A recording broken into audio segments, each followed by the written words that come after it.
One of the questions I like to ask, which is a little bit different, is probably what are you passionate about, and more importantly, why? Let's figure it out. Pulling it now. 3 in a car, 1 in a truck.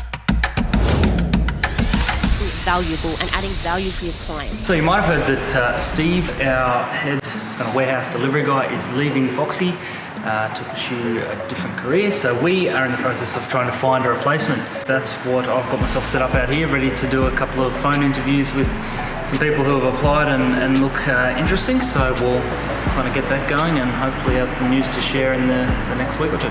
So the way we kind of think about hiring for any role in our business, obviously there's little differences, but whether they're a driver or a stylist or anything like that, but essentially it comes down to team culture for us. So that's the most, or priority one, is that there's somebody who will fit in with the business and the team that we've already got here. We want people who are ambitious and passionate, I guess, about doing a good job and taking pride in their work. So that's kind of the starting point, and then obviously experience and I guess proven track record will factor into it as well. But I think we probably do the priorities opposite to a lot of people in the sense that they focus more on qualification and experience first. So for us, it's all about getting the right people in that will fit in with the team and kind of help us grow. What sort of questions will you be asking people in your phone initial contact interviews? There's the obvious ones like tell us about yourself. You know, we asked for a bit of a bio about the person that isn't in their resume. Everybody kind of can give their work or list out their work experiences. So we're trying to find out more about who they are as a person. One of the questions I like to ask, which is a little bit different, is probably what are you passionate about, and more importantly, why? So we're asking. We say it can't be your family, it can't be something that's an obvious and easy answer. And it actually doesn't matter what the passion is at all. It's more about seeing how the person speaks about the thing that they care about or something they care about. Because that can kind of tell you a lot about how much a person who cares about something and how interesting they are potentially. So little questions like that let us get a feel for who they are as a person.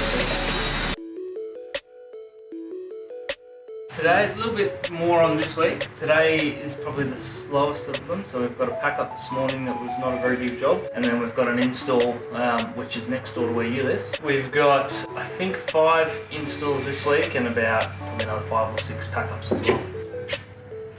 Team meeting. Let's do it. Even without, if like the carpet's not there, we'll still go down, put it in, and then one of us will go down, put the bed on the carpet, set it up afterwards. What's on your minds at the moment, guys?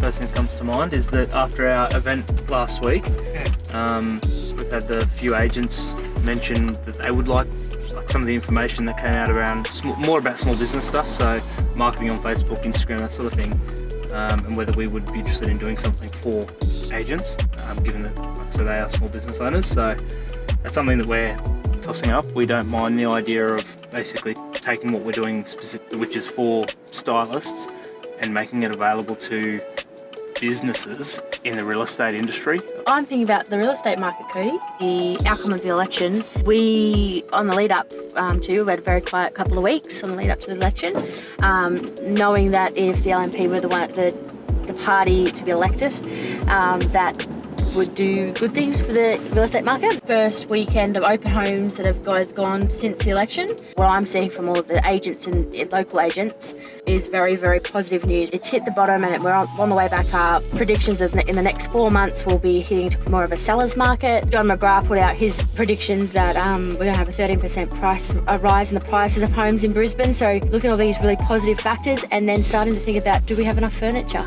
Trying to do all of the things, all the math to add that all up. My phone's been ringing pretty crazy. Looking forward to a couple of busy months.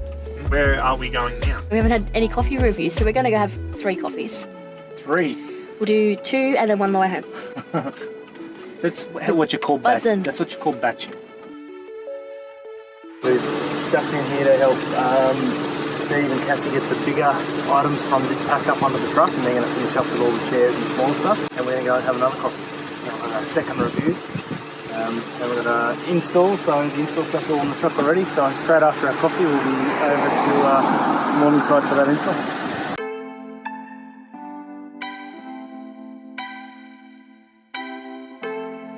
We're in Morningside. Close to home. Close. For you and Literally me. a street away from yours is next door. Mine is about a 5-minute walk. We're doing the whole place, so it's 2 bedrooms, 2 baths. It's a nice little unit. Good location. Yep. Hopefully gets picked up. So guys, you want to tell me a bit of a wrap up of today? I haven't got much video of today, so what happened?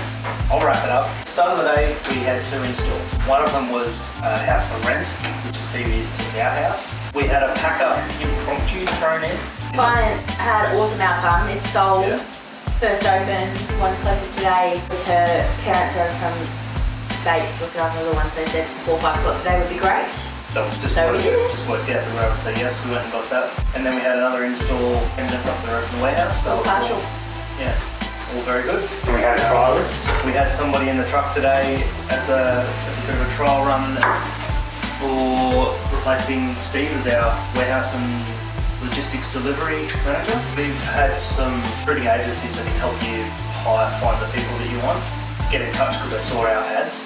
And we've spoken to them, and one of the questions she asked me was, when I'm going through resumes, what am I looking for to figure out if I want to talk to them more? And I struggled to answer the question because it's, for us at least in the role that we're, the delivery warehouse role, I don't really know what I'm looking for. It's more of a feeling about the person. Do you know what I mean? We're not looking for, they've done delivery in the past necessarily. That's valuable, but it's not like I'm only looking for that. Most of the people that we spoke to didn't have that. I think it's like stylists. We're not looking for someone with necessarily the experience or the background, although it is a bonus. And it's not definitely an overlook, but we're looking for someone that fits the team culture and that That's a hard thing to younger, get out of a resume. sprightly. It's a hard thing to get out of a resume though. Nearly 4 p.m. What's on for the rest of the week? Look, in total, we've got 5 installs in this week, so we've got a couple more small ones. Tomorrow has terrible access. So I went past and checked it out today. The boys will have fun with that one tomorrow. And then another partial on Friday, some pack-ups and quoting around, or quoting, lots of quoting going on. Jake and. Number 40, that one's what's in there. Hello.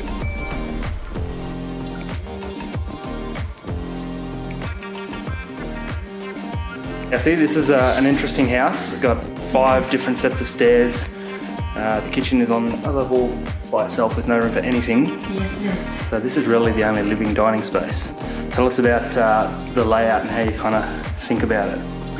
Pretty much we tried to keep everything light and neutral because, as you can see, very bold, crazy feature walls. So we tried to keep everything nice and light.